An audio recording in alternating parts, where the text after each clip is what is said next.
Okay, so we are starting the portion of the class that I know a lot of you were excited about when you signed up for this course.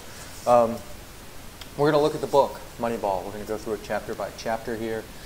Typically, when I do this in a classroom setting where we're in person, I let the students sort of lead the discussion. I assign them chapters and ask them to bring to class questions that they want to raise for discussion. Being in an online format, obviously a little different, but I'm still going to use the question format. Of course, you're not live, so you're not able to respond immediately to those questions, or at least I'm not able to get your response and play off of it in a discussion format. But hopefully using the question format will help you to sort of frame your thinking in what you might have gotten out of the chapter and what the learning opportunities are within this chapter, or within this book, chapter by chapter. So we'll start with the preface here, and a big question that's raised is, what is the question? What is this book about? Really, from a broad economic standpoint, it's about inefficiencies in a marketplace and how to take advantage of those inefficiencies. It might help to know that the author of the book, Michael Lewis, was a stock trader before he became an author. And one of his more recent books, The Big Short, is all about just that, trading stocks or shorting housing investments in the marketplace. So the question within this book, beyond just the broad economic question, relates to the sports question. How does one of the poorest teams in baseball, which was the Oakland A's, win so many games in the early part of the 2000s? So 2002, you've got the Yankees, the highest spending team, and then you've got the A's, one of the lowest spending teams, in a disparity of about $80 million, right? A little over $80 million between the two.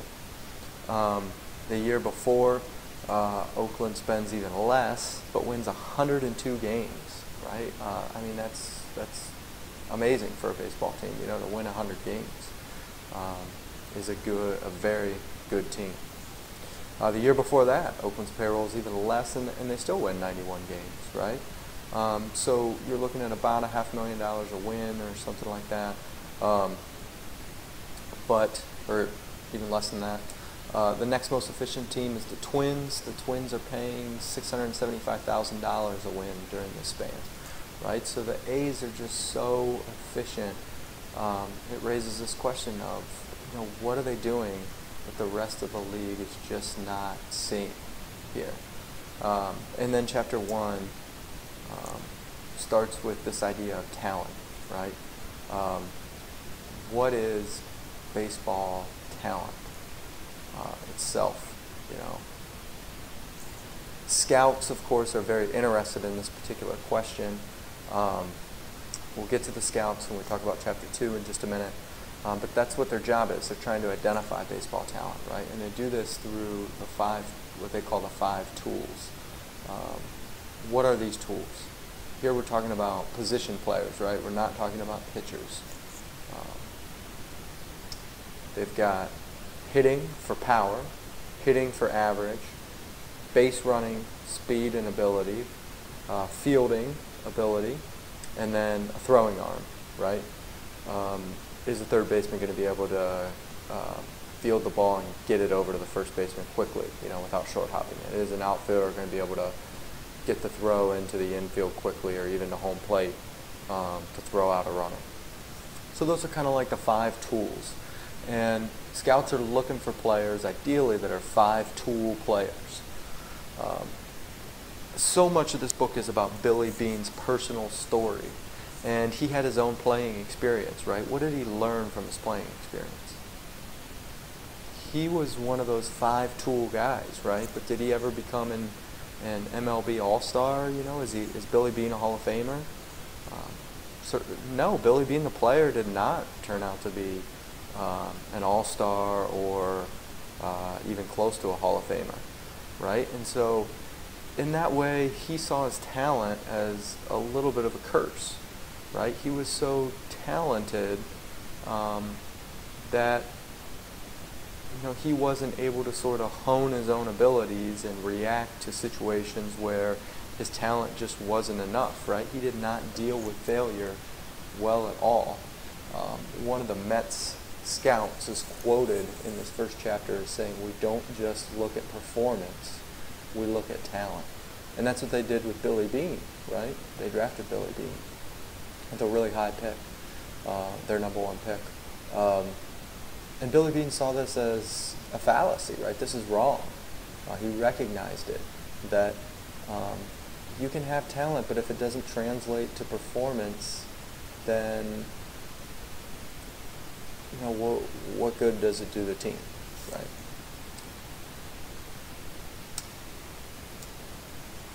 Chapter 2. All right.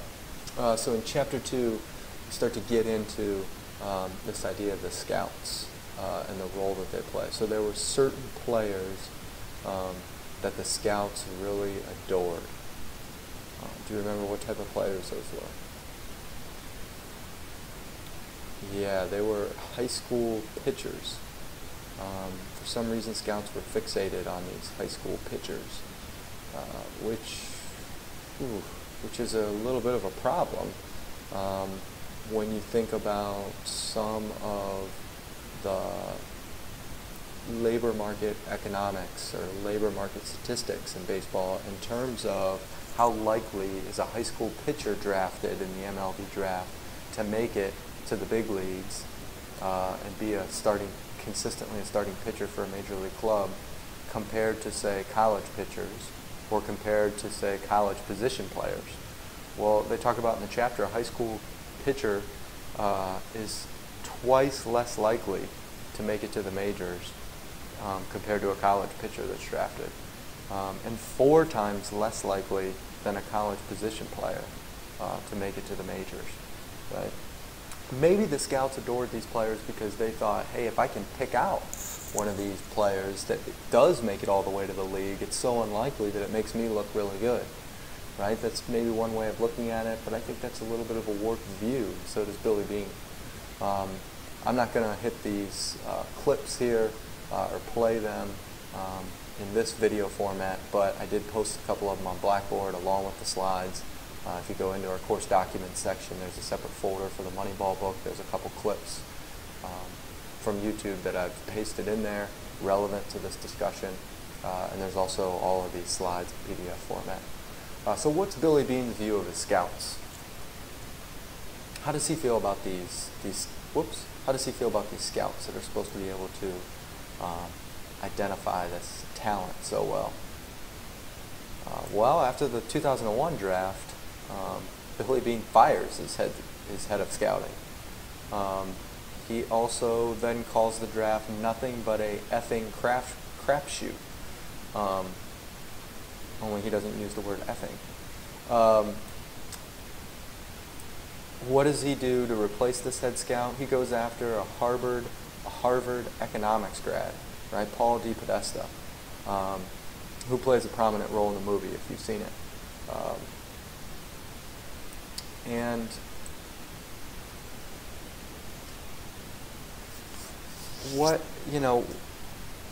his scouts, this is a little bit of a shock to their world. Scouts have existed in this baseball context for decades, and their expertise has never really been questioned. And now you've got this general manager that's coming in and saying, firing the head scout, and I'm hiring an economics grad from Harvard who's never played baseball in his life, right? You can imagine the scouts did not perceive DePodesta very seriously or with open arms.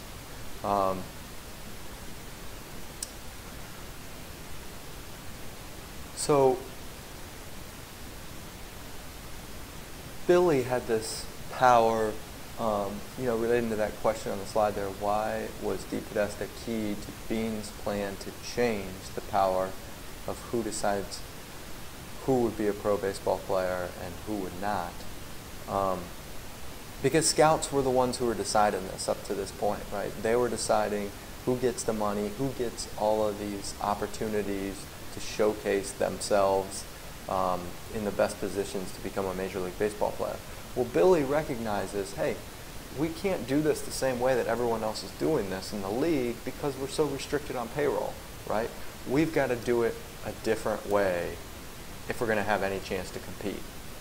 And so this is his way of doing it different. They talk about the creature early on early on in the book in chapter 2. David Beck, he only has an 84-mile-an-hour fastball. Other experts inside the establishment, scouts and GMs, think they don't really give him a serious look because he has such an awkward delivery to the plate. It's just so different than what they see from other pitchers. But DePodesta, he doesn't care about this. He's not using his eyes, he's looking at the performance, he's looking at the numbers. And guess what? David Beck could get batters out. And that's what DePodesta cared about, and that's what showed up in the statistics. And so that's just one anecdotal example of Beane's plan to sort of change who gets a serious opportunity and who do we not use that opportunity on as it relates to the Oakland A's roster. So the amateur draft is really important to the A's. Why? Why is it so much more important to the A's versus other teams in the league? Well, you have to kind of understand how free agency works in Major League Baseball, right? And we've talked quite a bit about free agency in other parts of our sports economics course. But as it relates to baseball, the team that drafts a player holds that player's rights for the first 7 minor league years or the first 6 major league years. And then that player becomes a free agent. So why that's so important to the A's is they have a limited budget, right? If they draft a player that becomes really good, once that rookie contract is up and that player becomes a free agent, they're probably going to lose him, just like they lost in 2001 free agency. That second question there, they lost Jason Giambi, they lost Johnny Damon, they lost Jason Isringhausen. Those 3 players signed for $33 million in free agency, and that was only $5 million less than the entire A's payroll. Right, so the A's know they're not going to be able to sign these players once they hit free agency. So the draft is so important for the A's that they don't make mistakes, right? Because they can't do what the Yankees do and the Dodgers now do and just build your team based on free agents, just slot them in. So teams that can spend money on free agents, the draft is a little bit less important for them. How did the scouts narrow their draft list in this chapter? Well, they try and kind of weed out what they think is maybe character risks, right? That kind of goes both ways in terms of, yes, you probably want to weed out some guys that have character issues because they might be bad in the clubhouse, right? But at the same time, there's a market effect on guys who have a character risk reputation, meaning that their stock goes down a little bit, right? Their market value declines. So maybe you can get some good deals on some guys that other people think have character issues if that doesn't translate into their performance or the team's performance, right? They talk about Operation Shutdown also in Chapter 2. What's that as it relates to the draft? Well, the A's have decided that they really like Nick Swisher, right? And they want to draft him. Operation Shutdown is, we know we want to draft that player. We're not even going to go and see him play. Because if we go and see him play and show interest, then other teams are going to know that we're interested, and they might start taking a look at this, more of a look at this particular player. What about this comment, "We're not selling jeans here"? That's a comment from, or a quote from Billy Beane. What does he mean, we're not selling jeans? Well, he's talking about one of the scouts' comments about a certain player's body, like they don't have a baseball body, right? Or that their body needs to be reinvented if they're going to hit well, right? And Billy's saying, I don't care what they look like. We're not trying to sell blue jeans here. We're not looking for models. We are just simply trying to put together a baseball team that's going to score runs, right? And then pitchers that are going to not allow runs. Billy doesn't care how they score them, right? That's also really innovative. Billy and his assistant Paul DePodesta. They don't care about how you score them, right? So think about that as it relates to other sports, you know. For example, in football, there might be this fascination with 100-yard, running backs that can run for 100 yards a game. That's kind of a benchmark, right, of a great game for a running back. But if rushing yards don't lead to points as much as passing yards do, then who cares about rushing yards, right? The object of the game is to score points. And that's one of the key learning outcomes from the way that the A's are approaching this, is they're trying to remove all the biases and just look at how do we score runs, because our objective is to win games, and to win games you have to score runs, and you have to stop the other team from scoring. So Paul DePodesta, he narrows his draft list in a little bit different way than what the scouts decide that they're going to do. He's taken a statistical approach here, right? He's looking at what is the greatest indicator of future success. And by that, he means, can I spot something that if a player has it, they're most likely to make it to the big league roster as it's related to the draft, and also more likely for them to get on base and the team to score runs, right? So what he finds is college players are that's an indication, a good indication of making the major league roster is drafting college players versus high school players, right? Because they're playing against better competition and you have a larger sample size, meaning a larger number of games to evaluate their performance over versus just their high school career, right? He also looks at walks, right, as a sign of a hitter's ability to control the strike zone. And he sees that it seems like that's just dismissed in the labor market in Major League Baseball, meaning there's no teams are not paying very much for players that are good at walking, right? They're not putting a high premium on walks or on base percentage like they are home runs and batting average.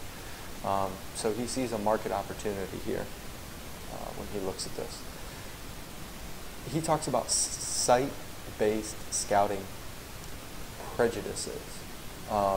So for instance, the example here is that the scouts, they dislike short right-handed pitchers. They don't really like skinny little guys that get on base. They don't like fat catchers, right?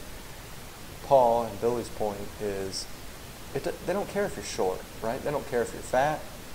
They don't even care that much if you're right-handed or left-handed. They only care about, can you get people out, right? Now, if being right-handed or left-handed relates to if you can get people out, then they start to care about it, right? But, you know, as long as you're performing, they don't care if you're fat, right? It gets back to that comment just a minute ago. We're not selling jeans here. It doesn't make any difference, right? Other site-based scouting preferences, you know, they mention in the book that you'd have to watch a player some crazy amount of times, like 200 at-bats or something, over a high school season or a college season to see a difference of 10 points in batting average, right?